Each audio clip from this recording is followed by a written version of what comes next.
sisweldo ka ng sa piso or aabot yan or mahigit pa kapag may UT ka. Sa 2 weeks lang yan. Sa totoo lang, worth it naman talaga yung sahod dito dahil mabilis kang makakaipon. Ganito ang summer dito sa Denmark.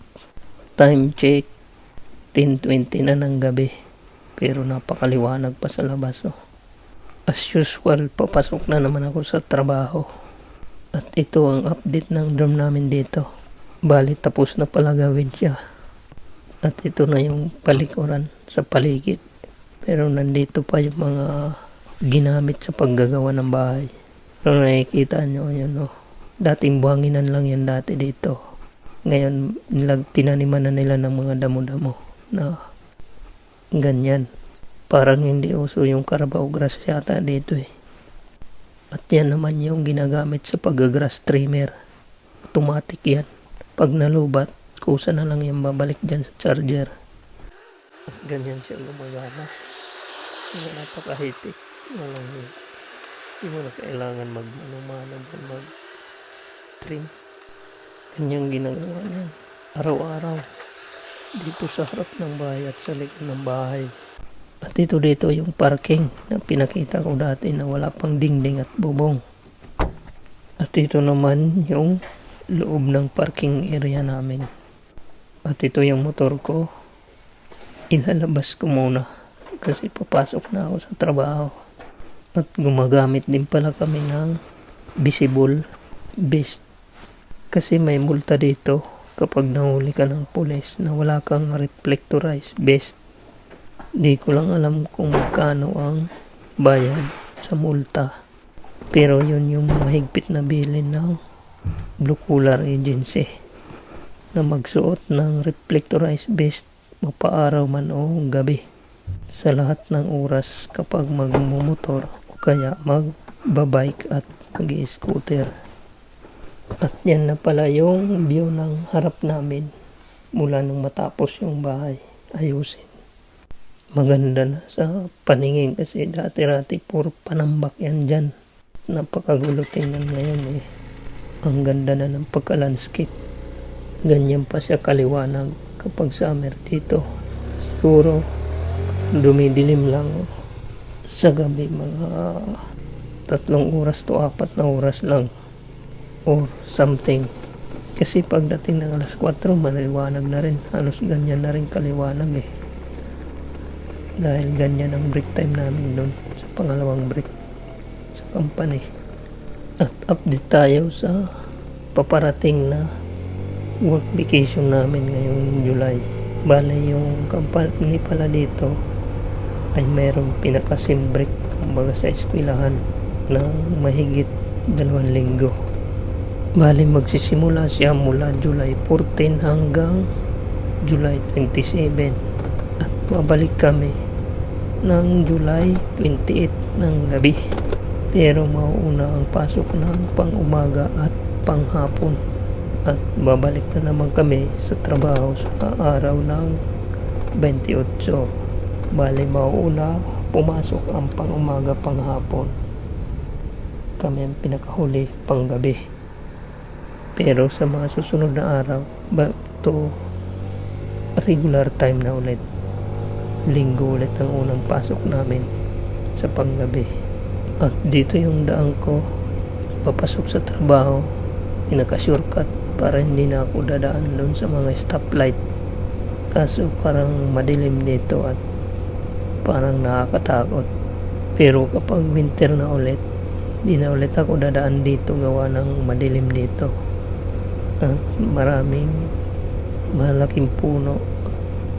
Tsaka nakakatakot dito ay bigla-biglang may natawid dyan na nanakbo na usa. Baka mahagip mo yan na panigurado sisimplang ka talaga. Sayang nga at hindi ko na tatimingan makuhanan yung usa kapag nagbibidyo ako. Isang bisis na ako dyan dumaan na ang usa ay tumawid, ang bilis tumakbo.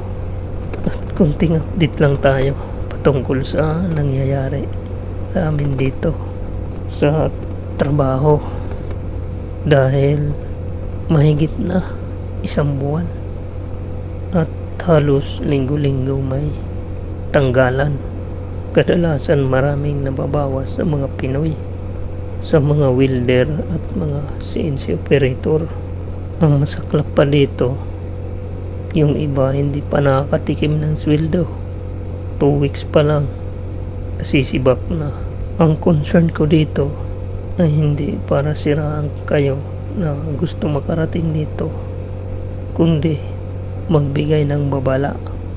Kaya kung maganda naman ang trabaho nyo, kung saan man kayo galing dito sa Europe na nangangarap makarating dito, ay dapat magdesisyon kayo ng mabuti, dahil hindi biro talaga sumugal ng trabaho papunta dito sa Denmark, dahil baka masira lang yung buhay nyo.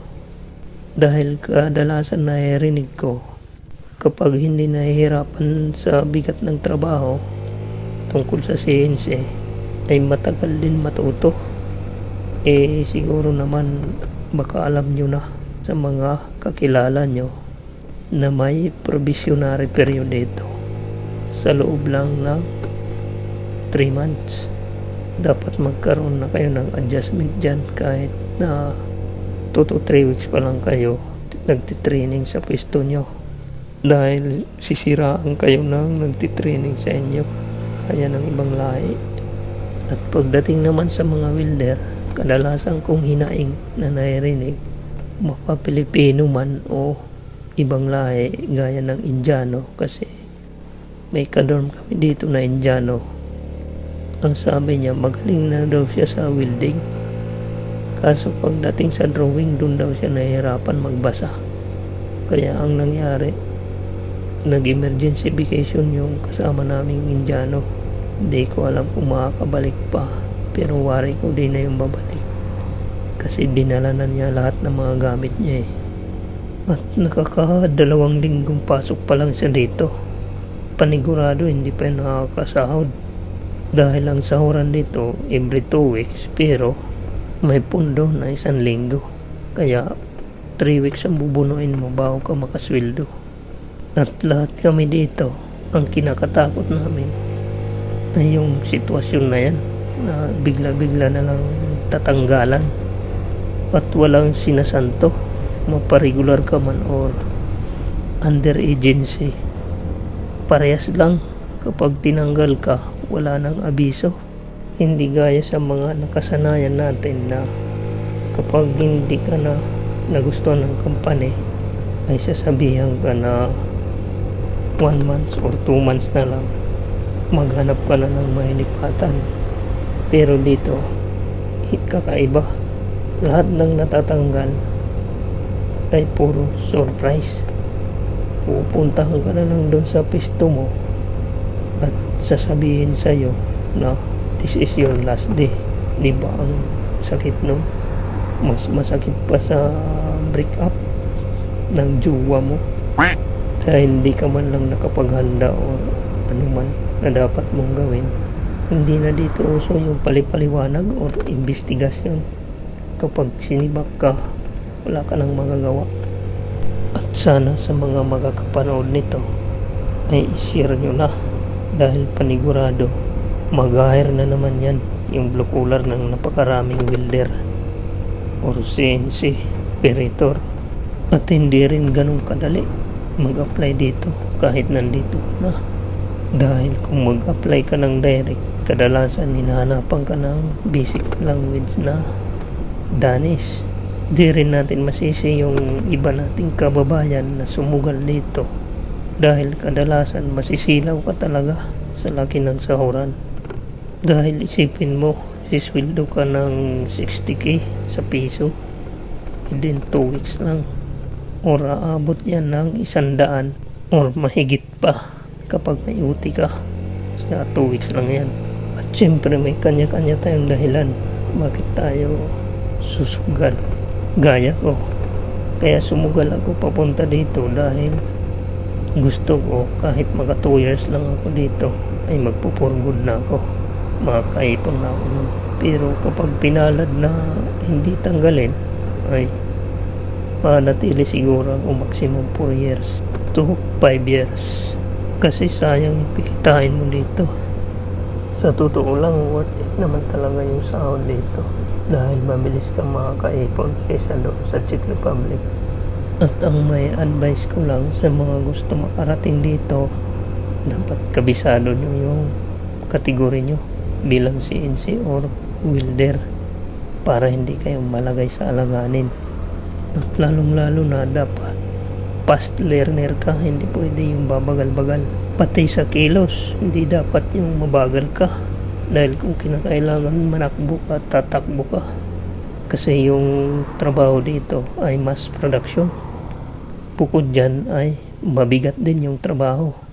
Kahit pa sabihin natin crane yung gamit, mapapagod ka rin. At syempre sa umpisa lang naman yan. Pero pag nasanay na yung katawan mo, hindi ka na mahihirapan. Kahit sino naman siguro. At yun, hanggang dito na lang. Kung nakaabot ka man dito sa part ng video na to, maraming salamat sa panonood. At see you sa next vlog. Alers.